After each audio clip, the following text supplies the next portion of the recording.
Thank you, Jack. The voice of the Frozen Four, ESPN, John Buccigross, joins us today. John, let's get right into it. Let's do it. You've seen Quinnipiac up close for numerous years. Since 2013, they have made 2 appearances in the Frozen Four. How does this year's squad stack up to previous years? Well, it's pretty much the same old Quinnipiac squad. Rand Pecknold has built quite the culture there in Hamden, Connecticut, starting from really nothing and building this team up now to almost a national power. As you mentioned, it's been a great decade for them. Haven't quite got that national title yet. Lost to Yale and Pittsburgh, lost to North Dakota and Tampa, you got it. And so it's a great program. They play fast, they're on you, they usually outshoot you, and that'll be the same this year. This is a tough test for the Sun Devils. They need it. They need at least one win, and this is a great chance. Of course, the team they lost to in last year's tournament, Quinnipiac 2-1. They get a great chance now to get a big win against them, at least one. So yeah, this is a big weekend. Absolutely. And now the Quinnipiac Bobcats are averaging about 3 goals a game, ranked 15th in the nation. But on the other side, it's only the 3rd season for the Sun Devils at Division I. Last year, ASU made their first NCAA appearance, but fell short to Quinnipiac in the first round. What is the talk around college hockey about the Sun Devils doing it here in Tempe? Well, certainly it's been really the talk, especially last year when they got off to the good start, got some of those big early season wins against good programs, which is what you need.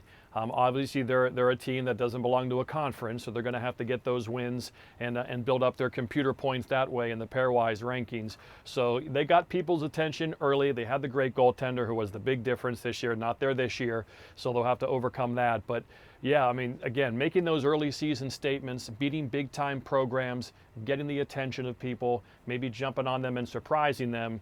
So they certainly have their respect now. It'll be different this year. They have a good schedule, and teams will be ready this year.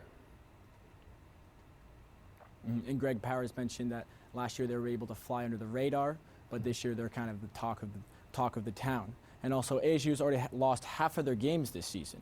What is at stake for the Sun Devils this weekend, and how could it influence a future tournament bid? And like I said, you got to rack up those points. Minnesota State would have been a great chance to get one of those. They got swept there, lost 1 to Mercyhurst. They split that series, as you mentioned. They swept Air Force, but Air Force hasn't won a game yet. That's not going to help you. But they have a good schedule. You mentioned, obviously, Quinnipiac this weekend.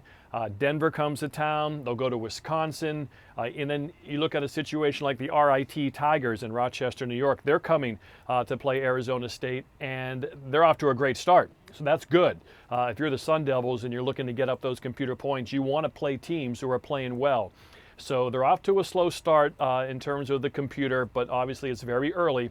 But whether it's this weekend against Quinnipiac, a game against Denver, you win one of those, and a couple surprises along the way, and they still have time to rack up their points and build up that resume, but they got to get going. This is a big one this weekend. They know they'd love to get one. I'm sure Coach Powers is really delivering that hard. That first period is probably going to be a menacing first period on both sides. It'll be a great college hockey environment and a great college hockey contest this weekend. And as forward Demetrius Kumanzis has mentioned that during the Air Force game, they were only focused on the first period and playing a complete game. So clearly that is something they need to start off as well, as you mentioned before. But thank you, John, for joining us. I appreciate the time of day. And Rachel, back to you.